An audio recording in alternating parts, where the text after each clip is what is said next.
प्राचीन समय की बात है। एक नगर में दो सेठानियां रहती थी।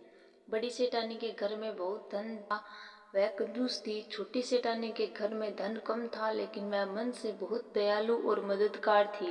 वह समय को धर्म के कार्य करने और लोगों की मदद करने में लगाया करती थी। वह रोज सवेरे गंगा स्नान करने के लिए जाती, तुलसी माता, बड़ पीपल सींचती, भगवान के मंदिर जाकर पूजा करती और धर्मराज जी की कहानी सुनती थी। जबकि बड़ी सेठानी यह सब देखकर हंसती थी और कहती थी कि पता नहीं दिन भर क्या फालतू काम करती रहती है। ऐसा करते करते दिन बीतने लगे और सेठानियां वृद्ध हो गई। तब भगवान के घर से बुलावा आया। छोटी सेठानी को लेने के लिए धर्मराज जी ने अपना विमान भेजा, जबकि बड़ी सेठानी को दूत मारते हुए ले जाने लगे। रास्ते में बड़ी सेठानी ने कहा कि मुझे भूख लगी है। तब दूत बोले कि यदि तुमने जीवन में किसी को खाना खिलाया होगा तब ही तुम्हें खाना मिलेगा।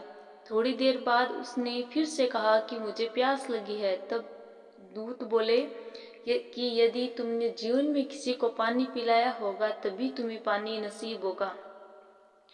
रास्ते में उसके कांटे चुभने लगे और तेज गर्मी पड़ने लगी, लेकिन दूत उसे घसीटते हुए ले गए। अब बड़ी सेठानी बहुत पछताने लगी कि मेरे पास सब कुछ होते हुए भी दान धर्म नहीं किया। इतनी देर में धर्मराज जी का दरबार आ गया। वहां जाकर उसने देखा कि छोटी सेठानी भगवान के पास सिंहासन पर बैठी थी। उधर बड़ी सेठानी को तपते हुए कुंड में डाल दिया गया। तब बड़ी सेठानी बोली कि मुझे सवा पहर का समय दीजिए, मैं वापस आकर दंड भोग लूंगी। धर्मराज बोले ठीक है। बड़ी सेठानी के शरीर में वापस प्राण डाल दिए गए।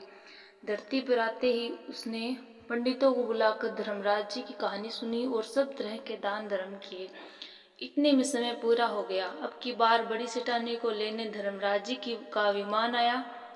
सवा पैर के दान धर्म और धर्मराज जी की कहानी सुनने से बड़ी सेठानी को स्वर्ग की प्राप्ति हुई।